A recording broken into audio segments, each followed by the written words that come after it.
Eu tinha 22 anos de idade quando eu resolvi entrar pra igreja e me converter. Nessa época, eu namorava um carinha, já tinha 6 anos, que ele era mais ou menos 6 anos mais velho do que eu. E assim, o nosso relacionamento, ele era muito conturbado, ele não gostava de trabalhar e também eu sentia que ele me traía. Por mais que eu nunca peguei uma prova concreta da traição, existiam vários fatores com o qual me fazia me sentir inseguro o suficiente pra duvidar dele, né?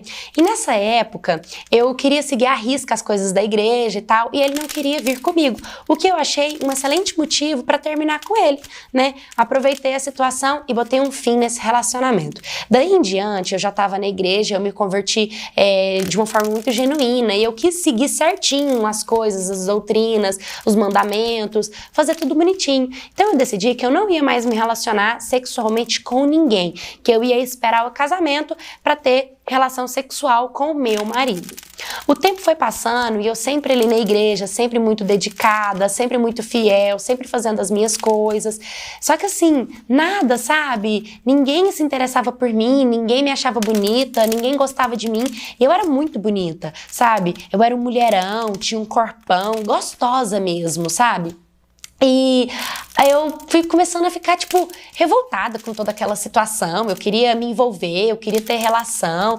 E isso eu acabei me envolvendo com várias pessoas que eu não deveria. Por exemplo, eu me apaixonei por um cara que, na verdade, ele era apaixonado por outro menino da igreja. Tinha outro rapaz lá que eu gostava muito dele, sabe? Tipo, comecei a me apegar com ele. Aí, quando a ex dele soube que ele tava de conversinha comigo, ele desistiu de mim e resolveu voltar pra ex dele. E isso eu fui ficando com raiva, sabe? Até que um dia eu revoltei com Deus.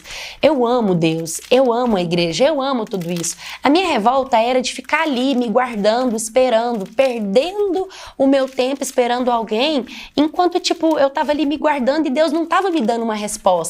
Entendeu? Não chegava ninguém. Então, por conta dessa falta de paciência, eu resolvi que eu ia continuar na doutrina, continuar na igreja, mas eu não ia mais esperar o casamento para ter relação sexual. Eu resolvi que agora o homem que passasse, que eu quisesse dar, eu dava, entendeu? E assim foi, dos meus 27 anos até os meus 32 anos, nessa luta aí, sabe? Então, fiquei com várias pessoas, me envolvi com várias gente, sabe? Fiquei com um homem, teve um cara que eu gostei muito, me apaixonei pelo cara, mas ele era gay não, bissexual, na verdade, e ele falava abertamente comigo. Na verdade, eu agradeço a sinceridade dele, sabe, porque ele falou que por mais que ele gostasse muito de mim, ele não conseguia deixar de ter relacionamento com o homem paralelamente. Então, pra mim, isso era incabível, eu não conseguia aceitar isso, né, então é óbvio que não deu certo, e assim, eu fui me relacionando com várias pessoas, até que teve um dia que eu tava ali na rede social e um rapaz me adicionou, muito bonito, sabe? Um gato total, um deus grego da internet, coisa mais linda.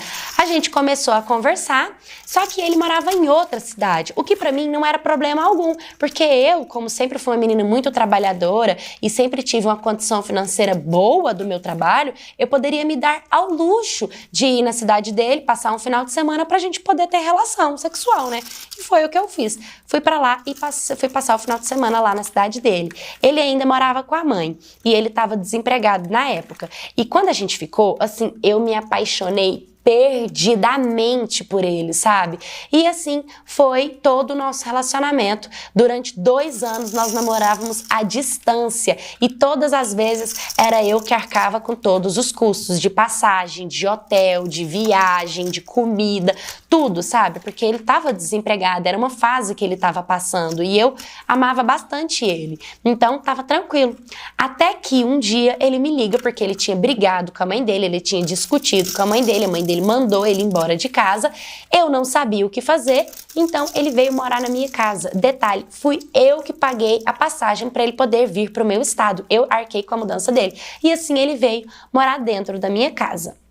Ali era uma química, assim, surreal. A gente tinha um relacionamento muito bom. Às vezes era 3, 4, 5 vezes no dia, sabe? Tinha vezes que a gente nem saía pra comer, a gente pedia delivery em casa mesmo, pra gente não sair de dentro do quarto. A gente ficava trancado o final de semana inteira. E era muito gostoso, sabe? Era tudo muito bom.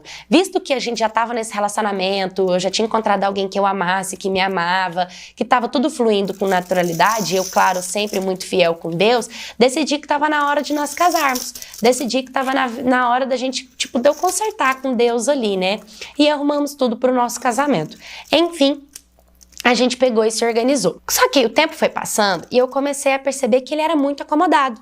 Que ele não trabalhava, que ele não colocava um centavo dentro de casa. E a fase já tinha passado, porque nessa história todinha que eu tô contando pra vocês, eu investi 15 anos da minha vida. 15 anos, sabe? Me dedicando e fazendo tudo. E durante 15 anos, só 6 ele trabalhou. E detalhe, trabalhou assim, 1 mês em cada trabalho, 2 meses em cada trabalho, ele nunca conseguiu ficar muito tempo. Ou ele dava um jeito de faltar, arrumava desculpa, falava que não dava pra ir, ou ele dava um jeito mesmo de arrumar desculpa para ser demitido, sempre, né? Tanto que, assim, todos os trabalhos que ele arrumou até hoje, quem arrumou o serviço para ele foi eu. Entendeu? Então, assim, eu já tava ficando completamente irritada, a gente começou a brigar muito, o nosso relacionamento começou a ficar completamente desgastado, a gente começou a se agredir verbalmente, fisicamente. Nossa, tava tudo, assim, muito ruim com nós dois. Ele não queria ficar na cidade, no meu estado, na cidade que a gente tava, eu não queria voltar pra cidade dele nem a pau. Vocês já imaginaram? Se ele, fora da zona de conforto, fora da onde ele foi criado, aquele jeito mimado, com a cabecinha parecendo que era uma adolescente, ele já não tava conseguindo virar homem, imagina se ele voltasse para o habitat natural dele, mas nem a pau. Só que nessa época, a empresa com a qual eu trabalhava, que eu até arrumei emprego para ele não durou nem 1 mês lá, tava começando a falir. E aí, eu fiquei desempregada e ele também. Então, nós resolvemos mudar de estado. Só que dessa vez, nem pro estado dele, nem pro meu estado. A gente resolveu ir para outro lugar. O que, de fato, eu pensei que seria muito melhor pra gente. Por quê? Porque os dois iam se ver, né, desempregado, tendo que conquistar tudo de novo. E, automaticamente, a gente ia ter que trabalhar e se dedicar.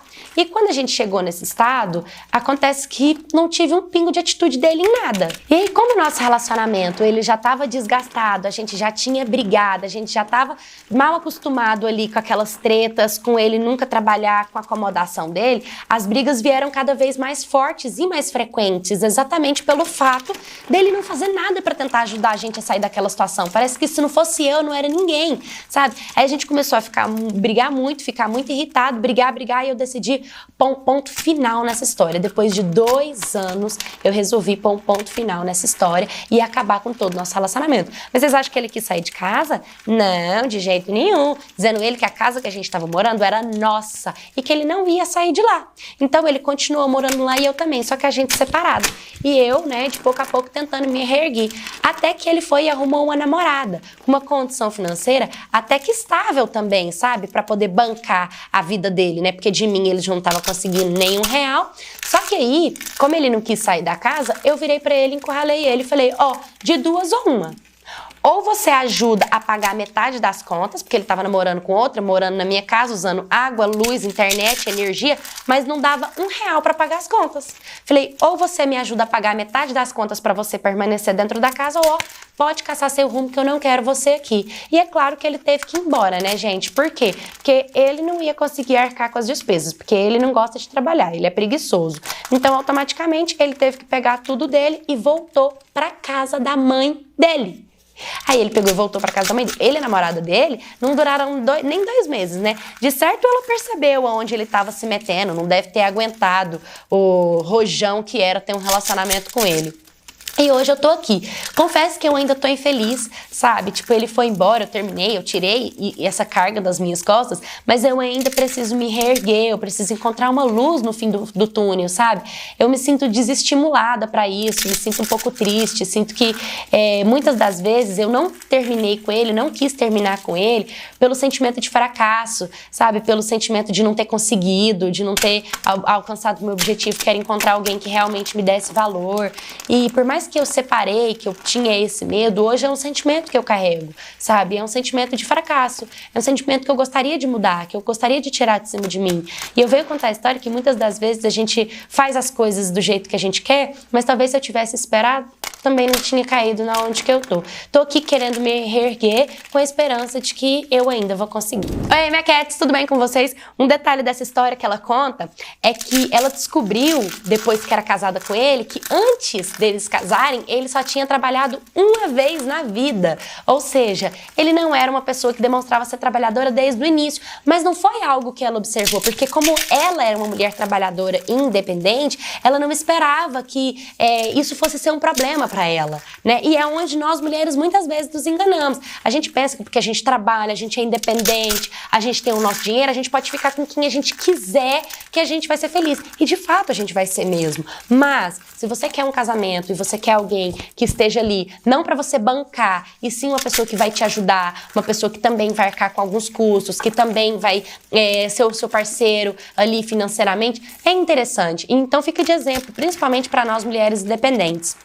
Você é uma mulher independente, você é uma mulher que trabalha, que tem seu dinheiro, não é por isso que você vai se envolver com um vagabundo, com uma pessoa que não quer trabalhar, ou que o histórico dele é de que nunca trabalhou na vida. Eu acho que uma das maiores qualidades que eu, Paulo, observo num homem é o trabalho. Eu admiro o trabalho de um homem, sabe? Então, se um homem não tem carreira, não tem trabalho, não tem perspectiva de futuro, eu perco completamente a vontade de conhecer ou de afundar o meu relacionamento com essa pessoa, sabe? Então, assim, ela pode não ser bem sucedida no trabalho dela, mas se ela é persistente no que ela faz, isso me atrai, isso me chama atenção. Mas isso falta na maioria das mulheres, principalmente nas mulheres que trabalhamos e ganhando nosso dinheiro. A gente acredita que a gente não precisa do dinheiro do homem e a gente acaba atraindo um homem que suga o nosso dinheiro, que quer ser bancado pela gente. Então, a gente precisa de ter essa atenção sempre pra gente poder se envolver. Ela casou com a pessoa, sabe, acreditando, tudo isso por algo mais sentimental e sexual, sabe, por uma conexão mais física, e esqueceu de olhar os outros detalhes, porque relacionamentos são detalhes, né? Então fica de exemplo para a maioria de nós mulheres, que muitas das vezes ganhamos o nosso dinheiro, observar com quem nós estamos nos relacionando e acreditar, não é porque você ganha bem que você pode se envolver com qualquer pessoa. Lembre-se que mesmo que você ganha bem e pode se envolver com qualquer pessoa, o melhor é dar uma estudada ali na vida dele, dar uma pesquisada, principalmente se ele também tem uma renda e se ele está compatível com você, tá bom? Deixe nos comentários o que você achou dessa história, se você também já passou por um perrengue desse, me manda aqui para eu contar no canal, curta, comenta, compartilha, se inscreva no canal, um beijo e até o próximo vídeo.